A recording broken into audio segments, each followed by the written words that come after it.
1492년 스페인의 탐험가 크리스토퍼 콜럼버스가 신대륙인 아메리카 대륙을 발견한 것은 유명한 사실입니다. 당시 이것은 정말 엄청난 사건이었습니다. 콜럼버스가 살던 중세시대의 지도 가장자리에는 테라 인코그니타라고 쓰여 있었습니다. 이것은 라틴어로 미지의 땅, 미개척의 영역이란 뜻이었습니다. 당시 사람들은 지구가 사각형이라고 믿었습니다. 그래서 그 가장자리 밖으로 항해에 나가면 까마득한 낭떠러지로 배가 추락하거나 머리가 2개 달린 용에게 잡아먹힌다고 믿었습니다. 그런데 콜럼버스가 그 테라 인코그니타, 곧 미지의 개척지인 지도 가장자리 밖으로 나간 것입니다. 원래 그는 신대륙을 발견하려고 간 게 아니라 인도로 가는 지름길을 찾아 나선 것이었습니다. 그런데 하나님께서는 콜럼버스가 생각하던 길과는 전혀 다른 길, 그보다 훨씬 더 크고 축복된 길로 인도하셨습니다. 독실한 크리스천이었던 콜럼버스는 훗날 자신이 담대하게 항해할 수 있었던 것은 성령님의 인도하심이 있었다고 고백했습니다. 그는 자신의 일기에 이렇게 썼습니다. 나의 항해 계획을 들은 많은 사람들이, 아니 모든 사람들이 나를 비웃었다. 하지만 성령께서는 내게 분명한 감동을 주셨다. 성령께서 말씀으로 내게 위로를 주셨다. 콜럼버스에게 위로와 용기를 주셔서 지도 밖 미개척의 땅으로 항해할 수 있게 하신 성령께서 오늘 우리에게도 용기를 주셔서 불확실성의 미래로 담대하게 항해하게 하시고 승리하게 하실 줄을 믿습니다. 지금 우리나라는 아픔의 사건들이 연속되고 있는 것 같습니다. 전 세계적으로는 코로나 팬데믹으로 또 청년 실업난, 저출산, 고령화 현상 등 사회 문제는 날로 심각해져 가고 악화일라를 걷고 있는 한국 경제 상황은 답이 보이지 않습니다. 안으로는 청년이 희망을 잃고 장년은 노후가 막막한데 밖으로는 북핵 문제 해결에 실마리조차 보이지 않습니다. 이것은 분명히 우리가 예상하고 원했던 나라의 모습이 아닙니다. 그러나 어떻게 하겠습니까? 싫든 좋든 이 현실은 우리 앞에 닥쳐왔습니다. 한치 앞을 내다볼 수 없는 안개 같은 미래라는 말이 딱 지금에 해당되는 것 같습니다. 모두 살얼음판 위를 걷듯 조심조심 길을 찾아보지만 전문가들에게도 길은 보이지 않습니다.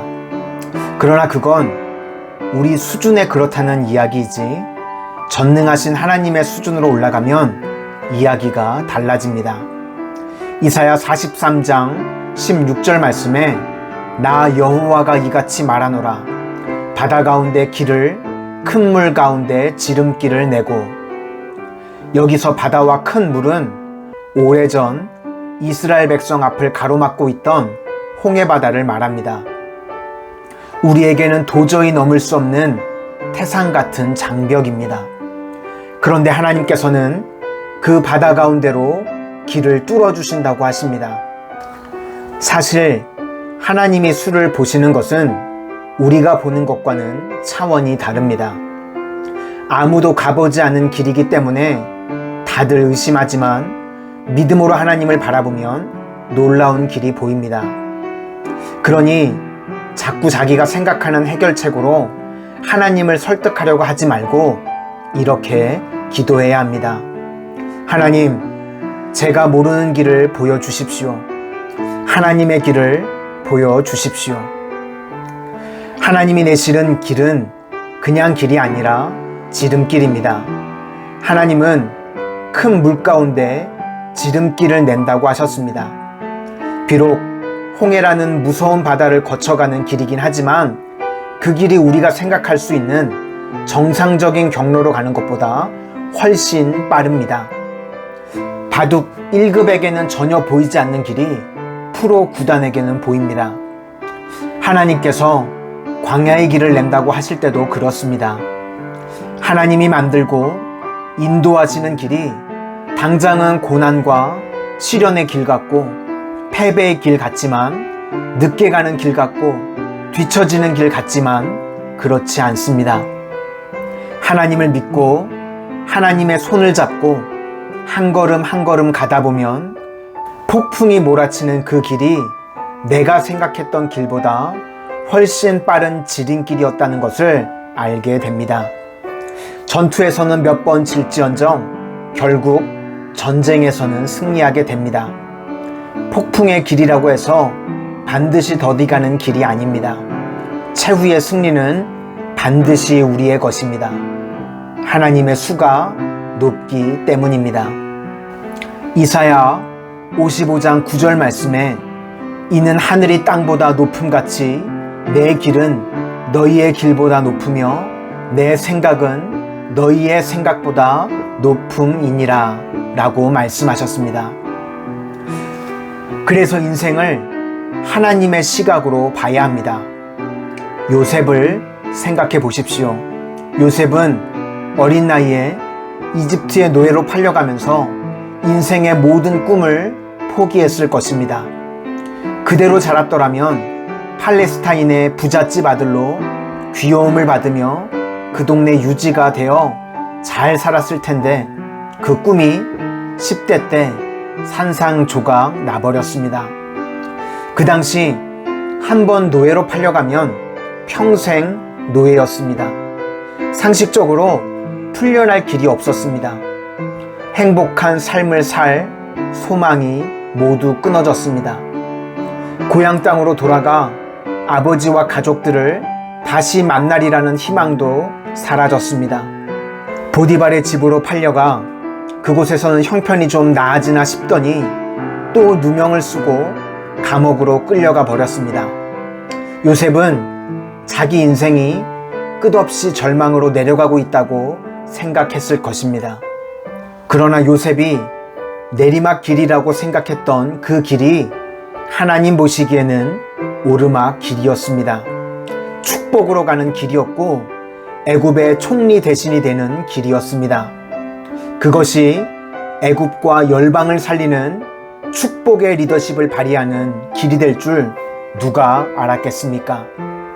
팔레스타인에서 자란 요셉이 정상적인 코스로 애굽에 가서 국가고시를 치고 다른 수만 명의 공무원들과 경쟁하여 총리 대신까지 올라가려면 할아버지가 돼도 안 될 일이었습니다. 길이 없습니다. 그러나 노예로 떨어진 그 길이 축복된 결론으로 가는 길이었습니다. 이 길이 저 길로 어떻게 연결되는지 우리의 지식과 경험으로는 결코 이해할 수 없습니다. 하지만 하나님께서는 신묘막측한 방법으로 우리가 모르는 길, 도저히 연결될 수 없을 것 같은 길들을 연결시켜서 반드시 길을 내십니다. 하나님의 길을 갈 때 자기가 가진 것을 보지 말아야 합니다. 가진 것이 없어서 남보다 좋은 길을 가지 못한다고 생각하고 있습니까?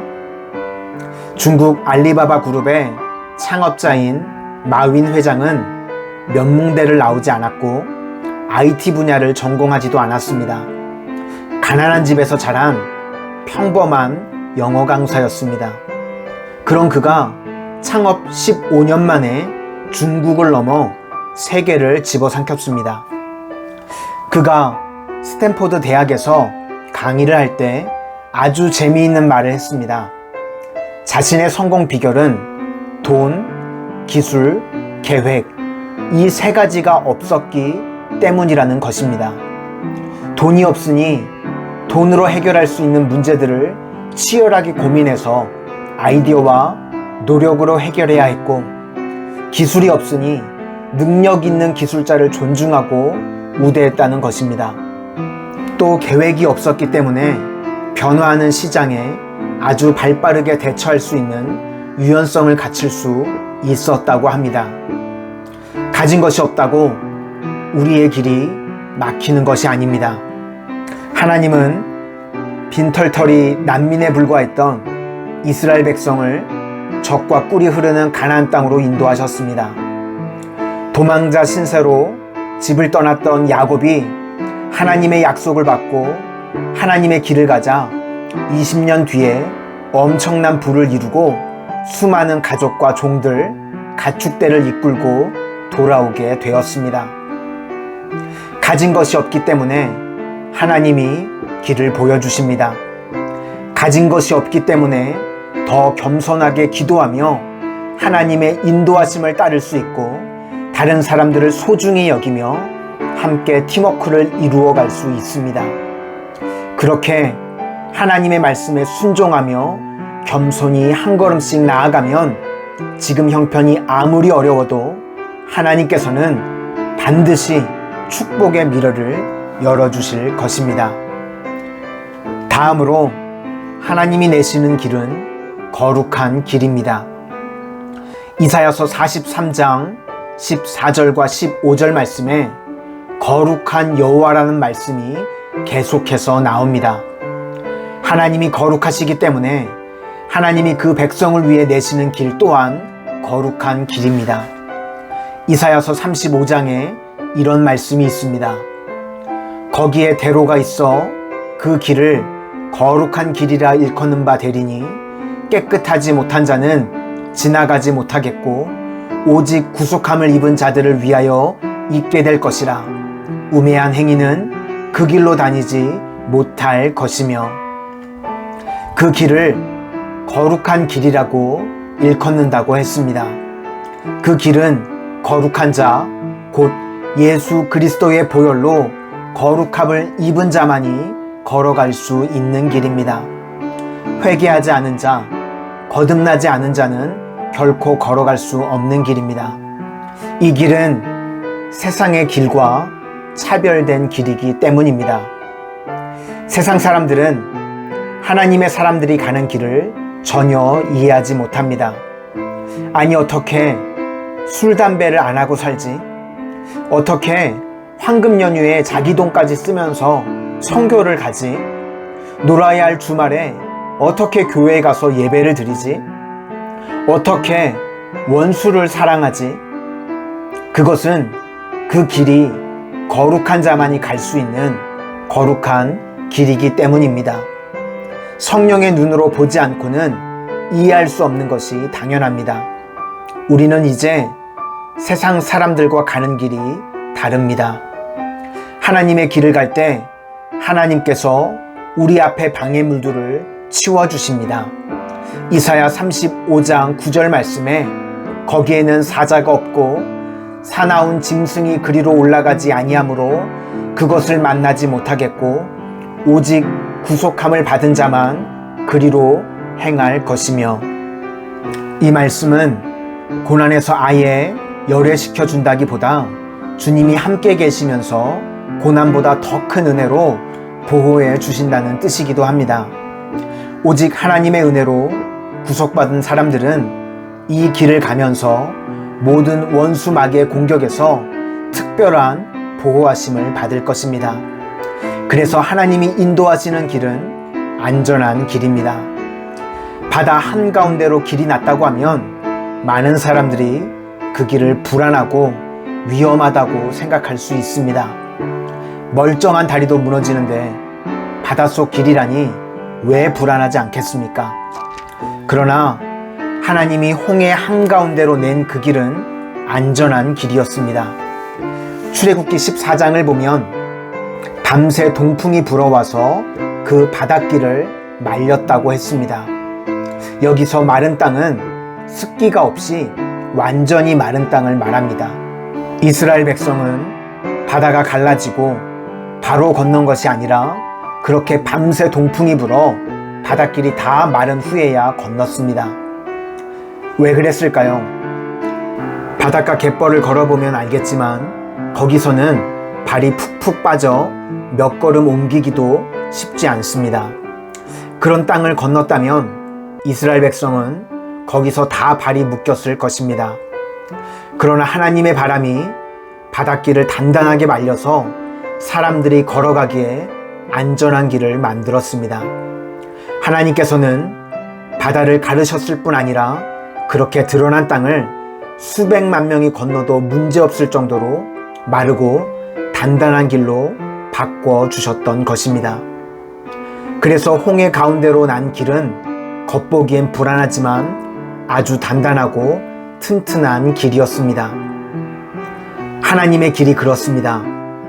하나님이 우리에게 주시는 길은 안전하고 튼튼한 길입니다. 세상 길은 정반대입니다. 출세길, 탄탄대로 꽃길 같은 길들은 좋아 보이지만 위험한 길입니다. 사람들은 어느 정도 성공하면 아주 교만해집니다. 부자가 되고 높은 자리에 앉으면 꿈을 이룬 것 같지만 실은 그때부터가 위기입니다. 사람의 눈에 승승장구하는 것 같은 그 길이 영적인 눈으로 보면 낭떠러지 절벽길을 가듯 불안불안합니다. 그렇게 교만하여 함부로 살다가 추락해버리는 사람들이 얼마나 많습니까? 마귀는 우리가 성공에 취해서 그 길이 갖고 있는 위험을 인식하지 못하게 만듭니다. 그래서 크리스천들이 세상적인 성공을 조금 이루었다고 할 때 계속 넘어지는 것입니다. 화려한 길이 오히려 위험한 길일 수 있습니다. 그러나 하나님은 소박해도 안전한 길로 우리를 인도하십니다. 출애굽기 14장 28절과 29절에 물이 다시 흘러 병거들과 기병들을 덮되 그들의 뒤를 따라 바다에 들어간 바로의 군대를 다 덮으니 하나도 남지 아니하였더라. 그러나 이스라엘 자손은 바다 가운데를 육지로 행하였고 물이 좌우에 벽이 되었더라.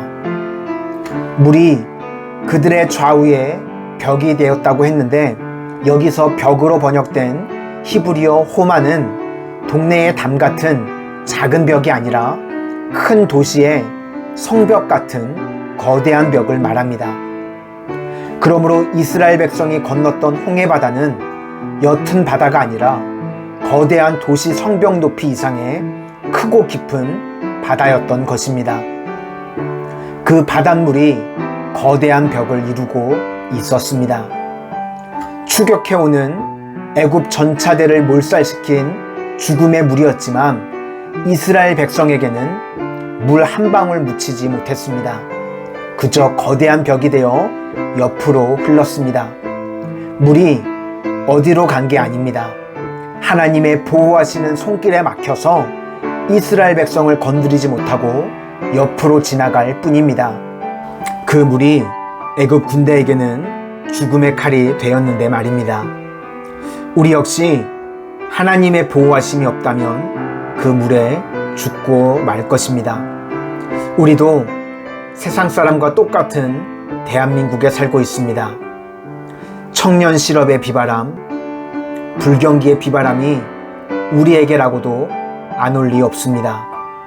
그러나 세상 사람들이 그 비바람 때문에 무너질 때 하나님의 백성은 같이 휩쓸릴지언정 죽지 않습니다.